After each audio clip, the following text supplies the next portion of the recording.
Hi everyone, and welcome to the first of our Coffee and Creative webinar. My name is Megan McDonald, Senior Marketing Manager at AppLovin, and I'm joined by Mike, Jess, and Jaden from SparkLabs, AppLovin's in-house creative team. We're introducing this series to give you some insight into how this team uses data, creativity, and caffeine-infused brilliance to produce the high-performing creatives that they're known for. Today's topic, AI in ad production, was a highlight in our recent Creative Trends report, and we're going to be exploring it further on the webinar. For the next 25 minutes or so, Mike, Jess, and Jaden are going to be sipping coffee and walking us through the steps they took to implement AI tools across their team's workflows. They'll share some examples of their work and offer actionable takeaways for you and your team. SparkLabs produces tens of thousands of creatives every year, and the report itself is based on data from over 81 billion impressions, 33 billion clicks, and 412 million installs. So, as you can imagine, AI has saved this team a lot of time, 1,500 hours of work to be exact. To start us off, let's go around and hear everybody's favorite AI tool. Mike, would you mind starting us off? Yeah, sure. Thanks, Megan. So the tool that made an impact on me right away was Runway ML, which is actually a suite of tools. It's a user-friendly platform that allows us to experiment with, customize, and deploy AI models without needing deep technical knowledge in machine learning. So in other words, you're able to jump right in and start producing and editing. Jess, what about you? I'm personally obsessed with Dolly. I love how it refines your prompts by adding specific details, like clarifying vague or ambiguous aspects to create more precise results. So when I generate an image I like, I look at how Dolly has adjusted my original input, and that's really helped me learn how to craft better prompts. What about you, Jaden? For me, it's always been ChatGPT. I just love how it's so versatile. I use it for a wide range of purposes. From planning my week to data analysis, it has replaced actually a handful of apps for me. And I also love how it has constant improvements. We're seeing community GPTs, voice chat, DALL-E integration. Basically, every few months, OpenAI rolls out something new about ChatGPT, and they're always interesting and super powerful.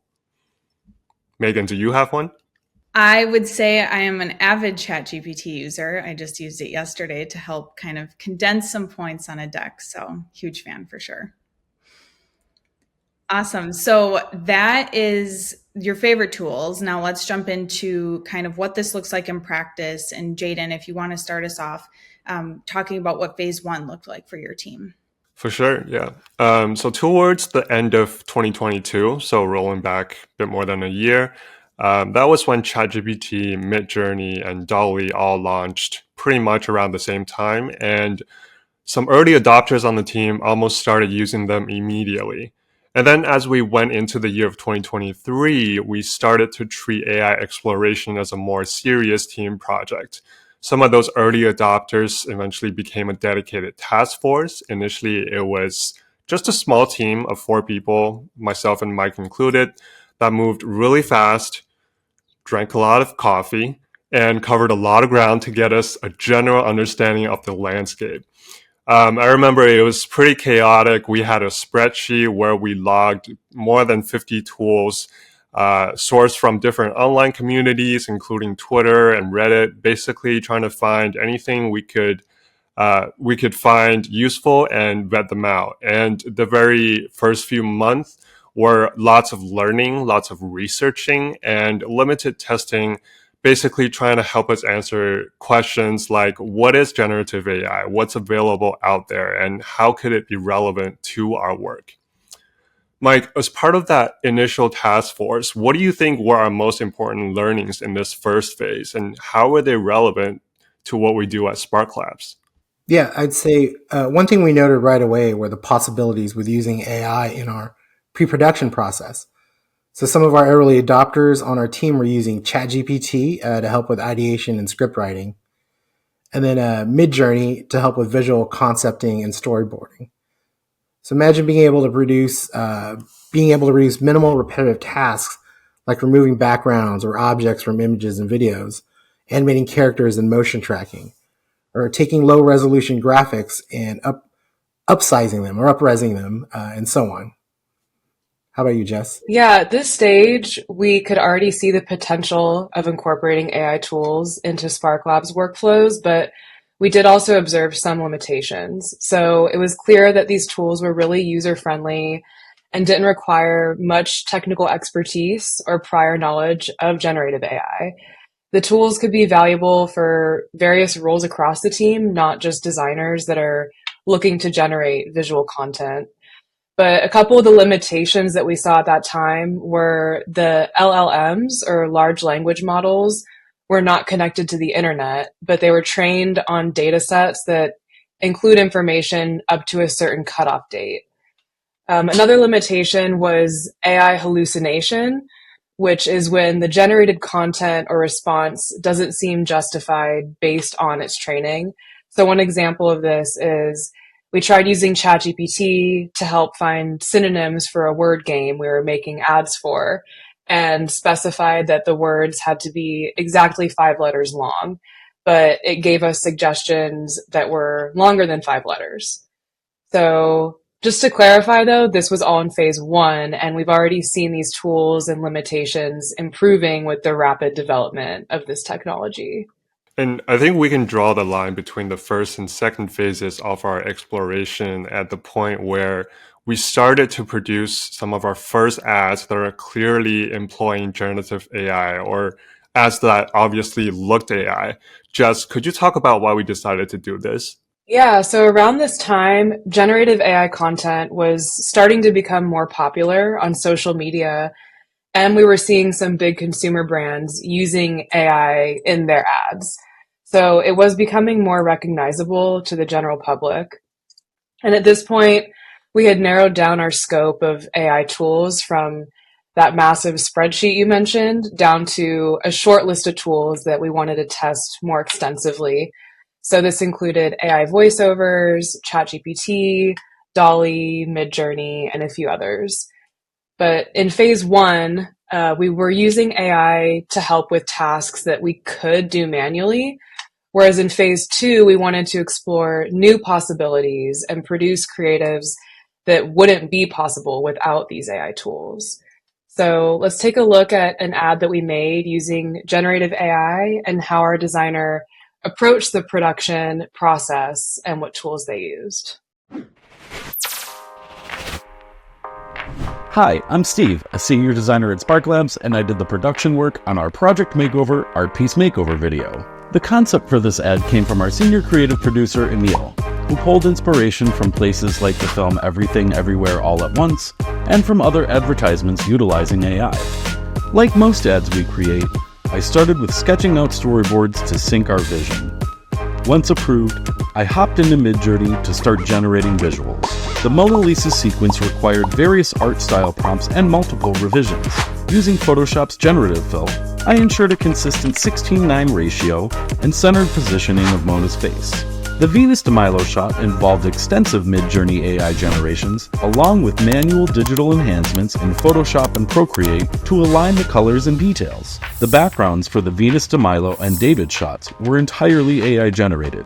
AI provided ideas for David's outfit, but manual adjustments were necessary to maintain his pose accurately. AI is great, but it isn't perfect. Yet. Surprisingly, Midjourney also managed to rejuvenate the iconic faces in the American Gothic scene, making them look younger and fitting them into their rural background. This transformation involved Photoshop generative fill to remove the original subjects from each image in order to animate the background while the characters de-age. Throughout, traditional artistic skills were essential to refine the images, supported by significant motion graphics work. AI's role was crucial, speeding up my process significantly, even contributing to the AI-generated voiceover from Synthesia for the video, and edits to this video's script using ChatGPT. Ultimately, this blend of traditional creativity and AI technology can not only reshape how we visualize stories, but also redefine what's possible in the art of storytelling. That was great. Not only did Steven make this ad look absolutely amazing, but it also performed really well. I remember it had the highest install rate in the Project Makeover CTV campaign at the time, and the install rate was actually 25% higher than the second best ad in that campaign at the time. Yeah, and just from this one example, you can get an idea of how we started to compile learnings across the team and identify which projects were a good fit for Gen AI. So we felt comfortable starting to integrate AI into our production process and see what kinds of new possibilities we could open up with these tools. But we also felt the need to address the elephant in the room. Will AI replace human designers? There's been a lot of talk in industry about that, but Jess, I know we felt the opposite. Absolutely. Our team has actually been empowered by these tools because they cut out a lot of the tedious, busy work that wasn't really creative. So speaking from experience, years ago when I studied animation, some of these edits, like masking out a character to separate them from the background, would take literally hours to do frame by frame. But now with tools like Runway ML, that same edit can be done in minutes. So that time saved is incredibly valuable and allows our team to spend more time on the strategy behind the creatives. Right, so going from exploration to execution gave us an explosion of learnings, starting with the tactical learnings. With any new tool, there's a learning curve. So at SparkLabs, we have established workflows. We were already in a well-oiled machine before AI tools. So what was the plan to incorporate AI tools? How do we get that creative AI synergy? So our goal is to produce the best creative, not find the perfect AI. We used a mix of different tools in the production workflow to solve problems at different stages. Another key learning we had at this point was the importance of learning the syntax for each tool. Most are based on natural language and pretty easy to learn, but it's worth it to read the prompt guides and leverage online communities and resources. So here's an app icon created by one of our designers using DALL-E. And his prompt didn't just specify the subject matter, but also indicates time of day, camera angle, and art style. By crafting a strong prompt and identifying key elements like these, he was able to generate a set of 3 visually cohesive app icons to test for this title. This phase was also where we saw some of the other creative teams struggle. They've experimented, they found some individual productivity gains, and then they will hit a plateau for various reasons, including ones like individuals were using AI in isolation. They were not contributing to a unified approach for the team. And it was tough to predict if efficiency gains were scalable after climbing that learning curve.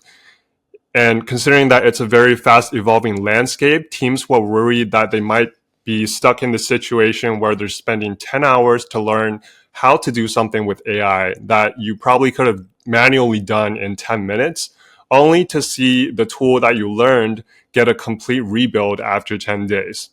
So in overcoming this plateau, our team, SparkLabs, walked away with some very valuable strategic learnings on top of the tactical ones. One of the most important strategic learnings was success stories speak louder than words. It was very important to foster open discussions with the whole team instead of pushing your team to learn AI by forcing them into your workflow. Having those early adopters share their success of how AI gave them a personal advantage did a lot to motivate the wider team to explore organically while having the team managers giving the space and resources to do so. Yeah, and in this phase, our dedicated task force continued to play an important role. By initiating and leading conversations, they created projects to test different use cases. So they tested different AI voiceover tools as a time-saving option over the traditional live actor VO process, used different image generators to see which ones would produce the best results based on prompt, worked with editing tools to help with video production and improve audio quality. So reinvest the time saved back into AI exploration. Between July and December in 2023, SparkLabs actively tested an average of 3 to 5 new AI tools on a monthly basis. And we continue to add more tools to our AI arsenal today. So a quick summary here. This graphic was an was our arc of successful AI adoption in creative teams. You can see we started with initial explorations, started seeing individual benefits in concepting and production, and then just like a lot of teams, we hit a plateau in scaling impact from the individual level to the team level. And then using strategies like fostering open discussions and having a spearheading task force, we started to integrate AI into team workflows. That brought us productivity gains on the team level and saved us a lot of time. And then lastly, we reinvested the time saved back into a new cycle of exploration. So we would be constantly adding to our toolbox. And throughout this process, we had ongoing documentation of things like best practices and process updates. So those later adopters on the team could easily catch up. As we can see from this chart, when comparing the number of creatives we produced using generative AI between 2022 and 2023, we saw a 118% increase with wins that used AI generated speech, and even a bigger increase at 220% when we're looking at creatives that use generative AI in any shape or format. So, going back to your point about team culture, even with wider adoption across SparkLabs, some people were still intimidated by these tools. So, we organized an event that encouraged the team to try AI. And everyone on the team participated, not just designers. Us three all participated in this as well. And we paired people up randomly and had them generate portraits of each other, which we then showcased at a team happy hour. And this was a really fun and low pressure way for everyone to dive into these tools and get creative. After the event, there was also a significant increase in the number of generations across all of our AI software accounts, which was really cool to see. And it was clear people were excited to learn more and explore these tools on their own, which meant that we didn't need to police how the team was using AI.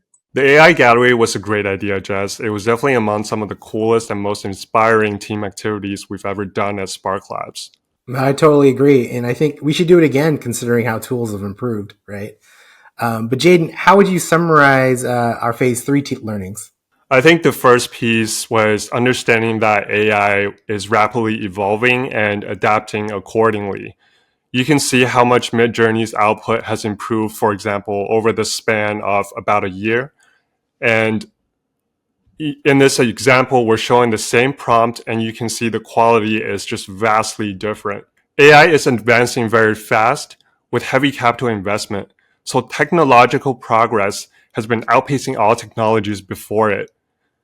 New models, new features, new interfaces, and product segmentations are almost emerging constantly. And right now, if you think about it, right now it's the worst AI will be from here on. And that's kind of a scary thought. However, we definitely learned that this is not an excuse to delay exploration and wait for a stable landscape. That stable landscape won't come for a long time. And we learned not to be afraid to spend hours learning a tool that gets a big update every few months. The true value at this phase isn't mastering a specific tool, but it's more about understanding the potential of AI, both current and future. It's about developing an insight that continues to evolve, forged by those early adopters, by those who are bold enough to immerse themselves in the dynamic environment of this AI revolution. Yeah, an example is how we explore and learn about AI nowadays. So we use AI to help learn AI, like taking advantage of ChatGPT's capabilities to learn how to use other AI tools and generate prompts to be used in other tools. With these tools improving, we're seeing less obvious AI hallucinations. There's a huge leap between Midjourney V1 and Midjourney V5. But even though the output is improved, the initial prompt is basically the same, showing that the product has evolved to better understand the initial request, and the syntax learnings from V1 are still applicable today. But even as AI tools get better and better, Jaden, do you think that means performance gets better? I wish it was that easy. The answer to this is actually another important aspect that we learned in phase 3. Using AI in the production process does not always lead to more success when it comes to ad performance. AI should be considered more as a technological revolution, like how the introduction of computers moved the design and the animation world from paper to digital. AI improves the efficiency and possibilities of the creative process, but it's not a magical guaranteed boost to ad performance. And that's why we still need humans to understand and connect with the audience and determine that creative strategy behind the ads being produced. So on SparkLabs, we consider many variables like market trends, game or app highlights, existing learnings and top performing ads, art assets and brand guidelines, target demographic. These are all important factors that drive our creative strategy before we even begin production. So yes, AI certainly improves the efficiency and possibilities of the creative process, but we need to connect the dots between functionality and practical use cases. The learning curve for AI is definitely getting easier as these technologies become more straightforward and user-friendly, but creative teams shouldn't expect a one-size-fits-all solution. Instead, it's important to analyze your workflow and find tools that enhance specific tasks efficiently and innovatively.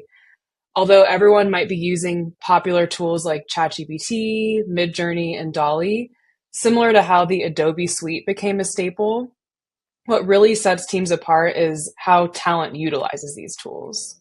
I think that's a great point. And as an analyst, I was super excited when ChatGPT Code Interpreter came out. I was expecting it to make my analysis work much easier. But when I tried it, I realized that although it's better at automating tasks, it's not the best at automating jobs. Or perhaps more accurately, it's not possible to use it to automate jobs.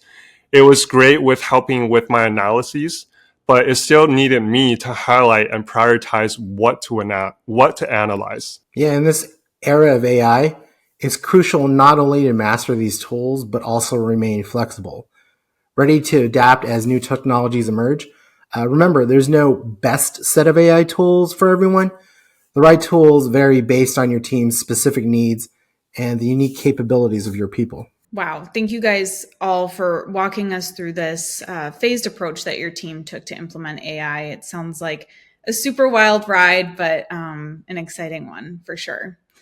Looking back on that journey, how would you summarize your takeaways from that whole experience? Mike, maybe you can start us off.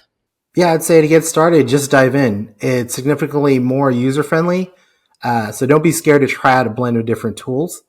Also, learn the syntax. The generated content is only as good as the prompt. Jaden? Yeah, I would add that fostering discussion between the team was super important for us, and I recommend doing that. Fostering discussions on learnings, on what you're exploring, what you're trying out. And when you're getting saved time from the increased productivity, reinvest that time back. Do more exploration with it. And I would add, since AI is evolving so quickly, it's really important to be flexible and adaptable and recognize that humans play a big role in putting the right pieces together and finding the right fit for your team. Thank you all so much again for all your insights. I know this is going to be super helpful to other teams, so really appreciate the insights. Before we wrap, maybe we could just go around and talk about one thing that you're most excited for as AI tools continue to evolve. Yeah, sure. I'm probably most excited about OpenAI's Sora tool that they showed off a little while back.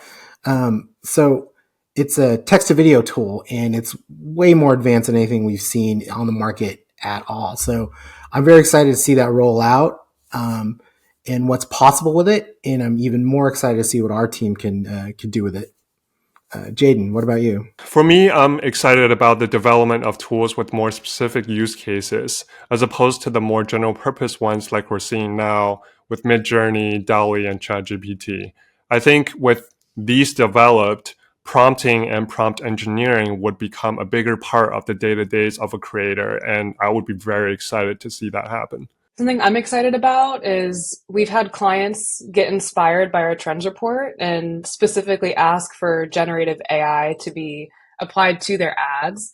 So I'm really excited to explore some of those possibilities with these clients and hopefully help their campaigns scale. Well, cheers to you guys. Maybe we can do a quick coffee cheers. You came ready on theme. I do not, but cheers to you guys. Thank you so much again for all your insights. And thank you to everyone for joining us. Again, if you haven't already checked out our report, we'll include a link to it in our email to you, or you can find it by scanning this QR code on the screen. Keep an eye out for our next Coffee and Creative webinar. We'll see you there.